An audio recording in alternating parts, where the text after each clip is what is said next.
Olá, meus queridos irmãos, minhas queridas irmãs, uma grande alegria estarmos juntos mais uma vez no nosso programa Testemunho de Fé. Aqui quem fala é o Padre Paulo Ricardo e quero acolher você para meditarmos nos próximos minutos a respeito do Evangelho que a Igreja nos propõe neste 16º domingo do tempo comum. Nós vamos meditar a respeito da parábola do joio e do trigo. O capítulo 13 de São Mateus, ele é o capítulo todo dedicado a parábolas, né? Jesus conta várias parábolas. Uma delas foi a parábola que nós ouvimos na semana passada, a parábola do semeador. Agora Jesus conta uma outra, a parábola do joio e do trigo. Por que é que eu estou recordando a parábola da semana passada? Pelo seguinte, a gente precisa agora entender que é outra história com outra simbologia. São parábolas que podem parecer semelhantes, porque, claro, fala sempre de semear. Na semana passada nós ouvimos o semeador saiu a semear e foi jogando a semente nos vários tipos de terrenos. Agora, a gente ouve uma outra parábola de semeadura. É um homem que semeou boa semente no seu campo.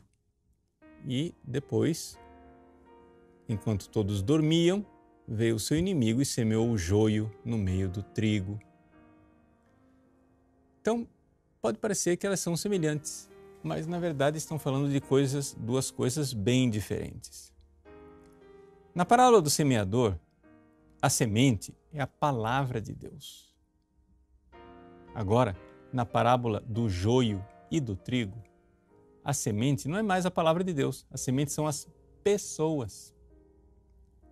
Ou seja, somos nós. Por quê?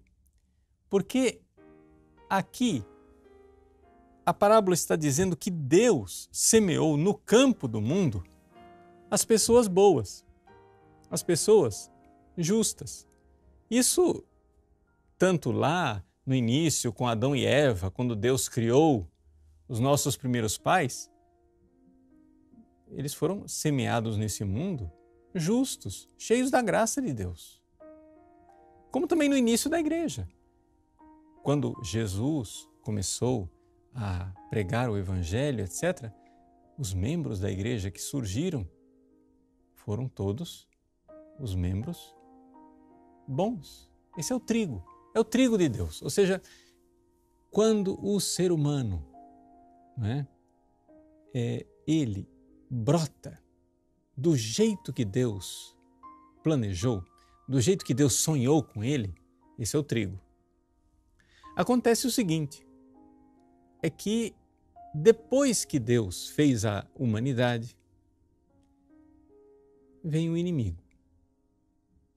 Santo Tomás de Aquino explica essa ação do inimigo, dizendo assim, a parábola conta que o inimigo semeou o joio no meio do trigo e foi embora, enquanto todos dormiam.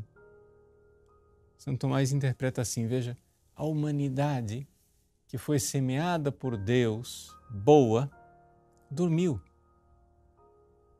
Dormiu porque deveria estar vigilante para não cair nas artimanhas do diabo. Dormiu porque uma vez que caiu nas artimanhas do diabo, ficou no sono de morte, ou seja, a morte eterna, a morte do pecado que corrompe o coração das pessoas. Pois bem, então nós temos aí, para iniciarmos a compreensão dessa parábola, essa realidade, que existem pessoas boas, que são o trigo, e existem pessoas más, que foram corrompidas por Satanás. Deus não criou ninguém mau, mas essas pessoas foram corrompidas por Satanás. É isso que a parábola quer nos ensinar inicialmente. E aí, Jesus conta que nessa parábola os empregados foram até o dono, ou seja, até Deus, e disseram, Senhor, não semeaste boa semente no teu campo? De onde veio então este joio? E Deus responde dizendo claramente, foi algum inimigo que fez isso. Os empregados então perguntam, queres que vamos arrancar o joio? E a resposta de Deus é surpreendente. Ele diz, não. Pode ser que arrancando o joio, arranqueis também o trigo. O que é que Jesus está querendo nos ensinar com esta parábola? Bom, em primeiríssimo lugar, nós temos que entender o seguinte.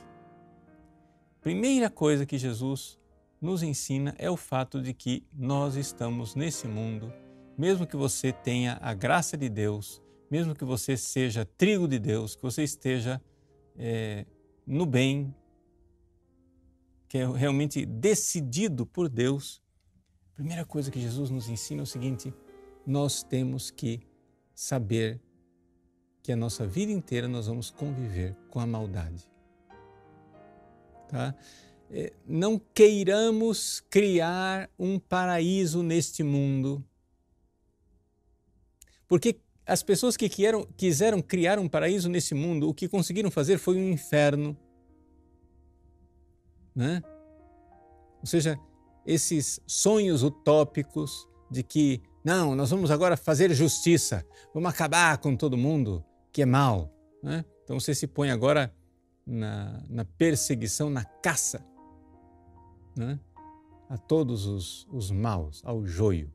Pois bem, quem quis fazer isso na história da humanidade, o que terminou foi fazendo o inferno aqui, nesta vida.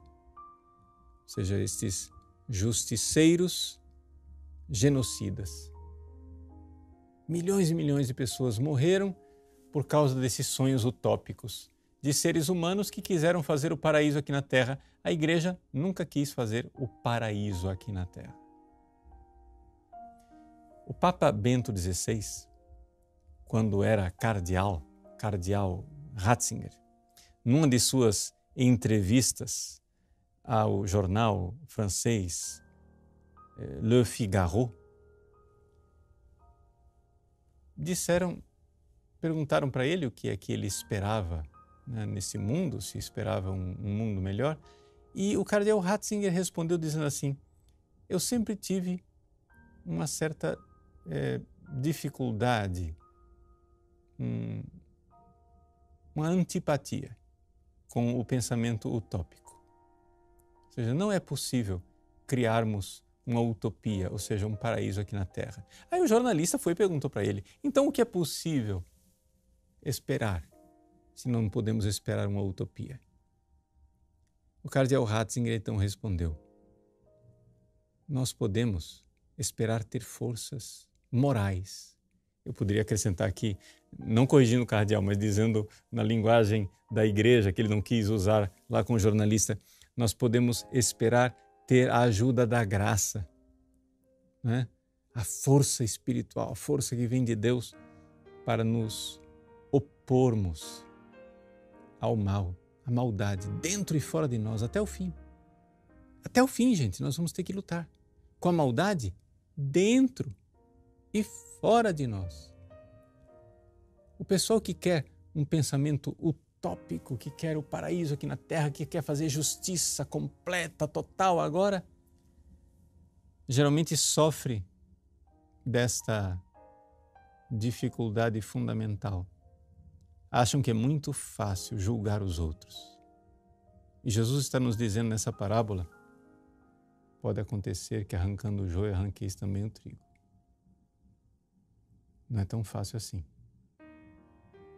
E ao mesmo tempo, é importante que a gente, antes de julgar os outros, que nós façamos esse trabalho, né, de constantemente estar lutando dentro de nós, porque, gente, o trigo pode virar joio, ou seja, nós que somos de Deus, que somos trigo de Deus, podemos imperceptivelmente nos transformando em joio. Assim como também é possível na história que o joio se transforme em trigo. Então, até aqui, dessa nossa reflexão inicial, nós já tiramos 3 lições. Essas 3 lições que eu vou agora elencar, que são 3 lições que estão lá no comentário de Santo Tomás de Aquino a respeito desta parábola. O comentário dele é São Mateus. Primeiríssima coisa, por que é que Deus não arranca o joio? Porque os bons, os justos, as pessoas de Deus, o trigo de Deus precisa crescer. Essas pessoas precisam crescer na virtude, pacientemente, suportando, combatendo a maldade, o joio. Ou seja, o joio existe neste mundo para que os justos manifestem a sua virtude e cresçam. Não é? É como se a gente fosse fazendo uma comparação. É como se isso ativasse o sistema imunológico. Não é? A criança, quando ela tem contato com alguma sujeirinha, com alguma bactéria, algum vírus, ela vai criando anticorpos, ela vai criando resistência, ela vai ativando o sistema imunológico dela. Pois bem, ao usarmos essa comparação, nós podemos dizer que na providência de Deus, na bondade de Deus, Deus permite que o mal esteja aí, lado a lado com o bem, que nós vivamos também dentro e fora da igreja, com pessoas tremendamente más, porque na paciência nós podemos crescer na virtude e, portanto, crescer mais no amor a Deus. Esse é o primeiro ponto. Então, o primeiro ponto, Deus permite o joio para que o trigo cresça na virtude. Tenha anticorpos. Aprenda a amar a Deus. Não é? Segundo ponto, eu disse que eram 3. O segundo ponto é o fato que na história da igreja, pessoas más podem se transformar em pessoas boas. Ou seja, existe sim joio que vira trigo. E São Tomás de Aquino recorda o exemplo luminoso de São Paulo. São Tomás diz assim: imagina se Deus tivesse punido Saulo, tivesse matado Saulo antes dele se converter. Nós não teríamos o grande doutor dos gentios, nós não teríamos o grande apóstolo Paulo, nós não teríamos toda a sua doutrina. E nesse momento, São Tomás de Aquino, quando pensa, meu Deus, nós seríamos privados da doutrina de Paulo. São Tomás de Aquino até tem a gente vê que ele tem uma rejeição interna a essa ideia. Ele diz assim, quod absit. Ai, Deus me livre, uma coisa dessa, né?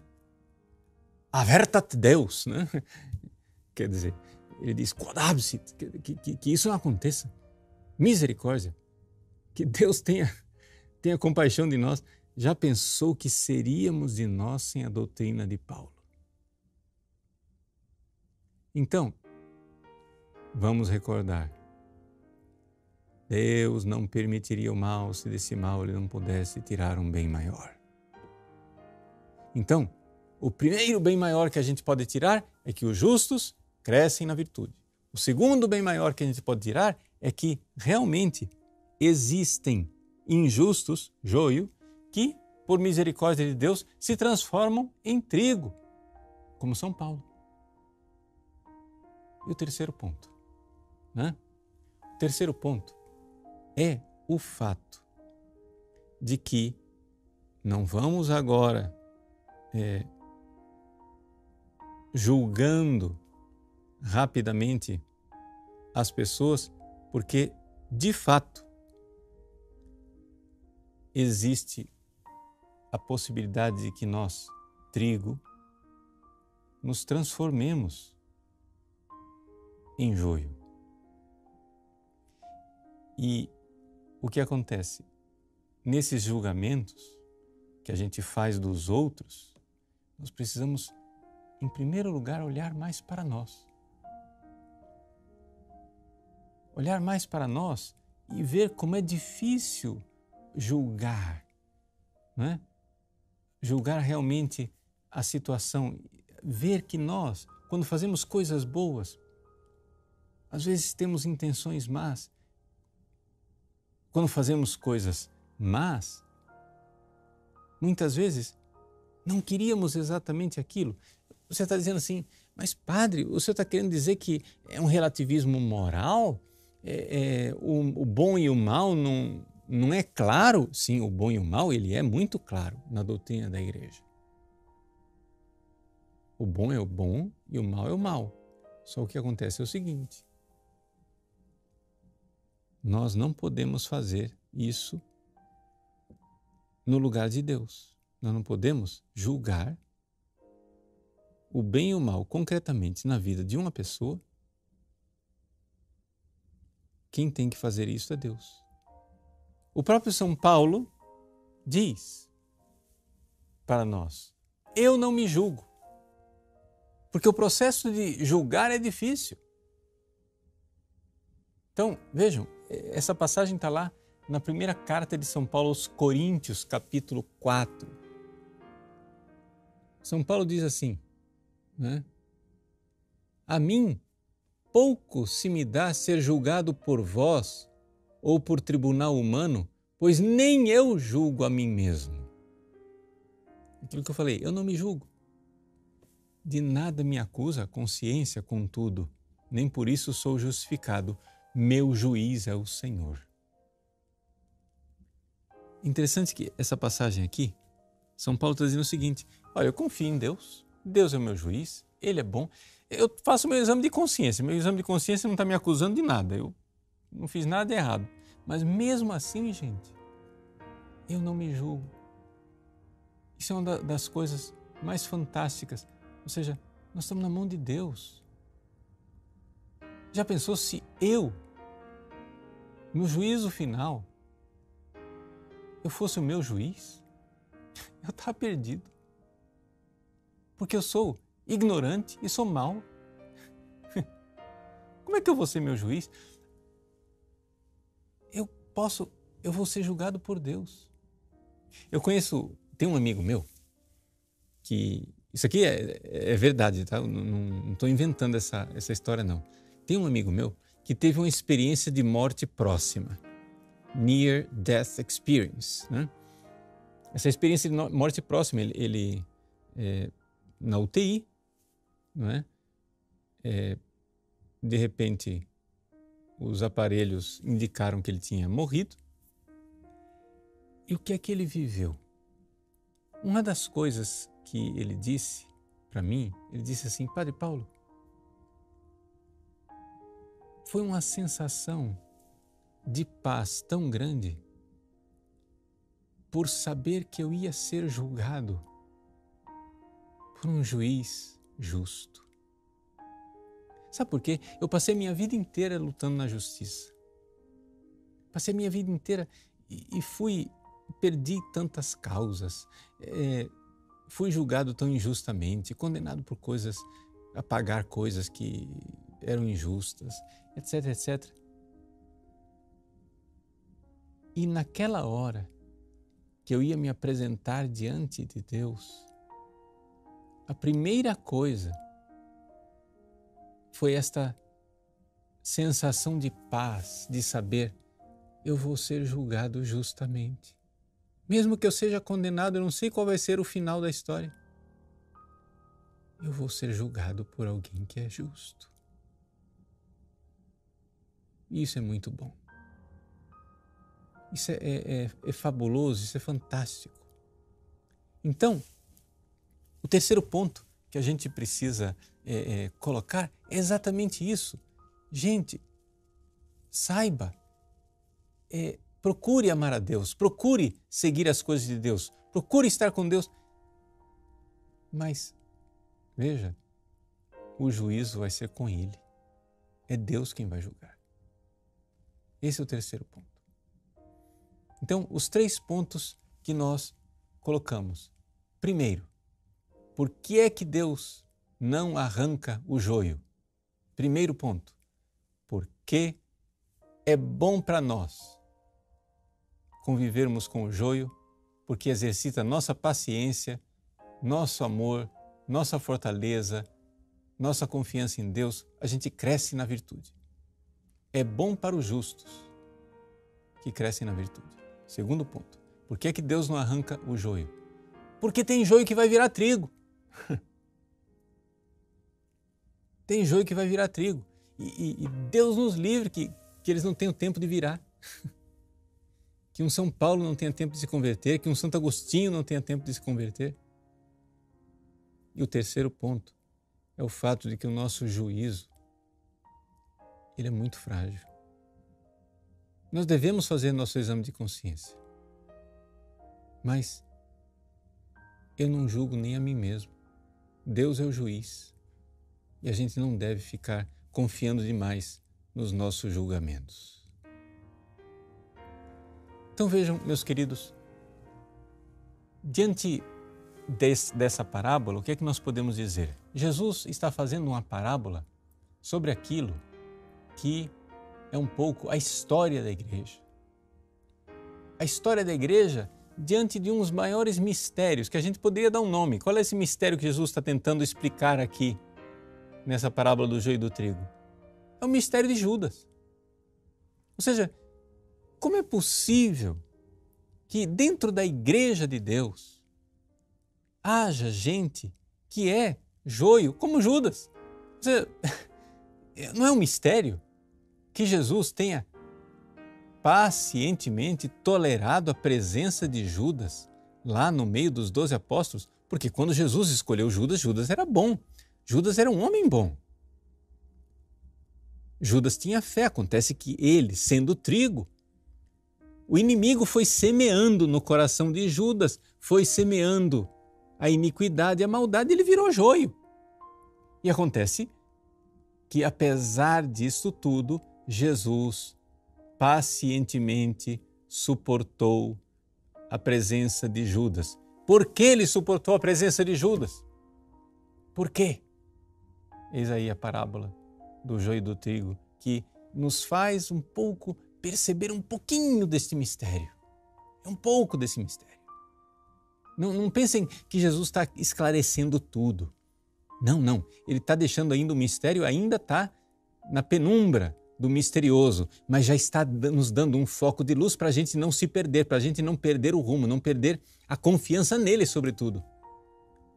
Na grandeza de nosso Senhor. Então, aquilo que vale para a história de Judas, para o mistério de Judas, vale também para a história da igreja hoje. Por que é que Deus permite Judas dentro da igreja? Ainda hoje. Por quê? Porque ele vê que se no meio do colégio apostólico tinha Judas, isso serviria para a virtude dos próprios apóstolos. Por quê?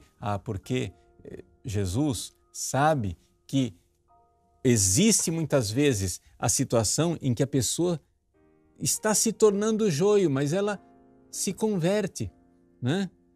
Porque é o que aconteceu com São Pedro. São Pedro também não traiu Jesus e, no entanto, se tornou trigo de Deus, né? O apóstolo sobre o qual a igreja é construída na fé. E, finalmente, para que os apóstolos não sejam tão apressados em julgar a si mesmo e julgar os outros, mas deixe tudo, né, nas mãos providentes e bondosas de nosso Senhor, que é o nosso justo juiz, é aquele que bondosamente vai nos julgar. Meu juiz é o Senhor, nem eu me julgo, diz São Paulo. Então, que maravilha saber que eu não vou ser julgado por um sujeito ignorante como eu e mau como eu, mas que eu estou, na verdade, nas mãos benfazejas e amorosas de nosso Senhor. Grande alegria de ser julgado por este Deus de bondade. Vivamos esta parábola do joio e do trigo nos nossos corações, nós tenhamos essa certeza maravilhosa de que nós somos cuidados, amados e seremos, no fim, julgados por Deus. Que Deus abençoe você. Em nome do Pai, e do Filho, e do Espírito Santo. Amém.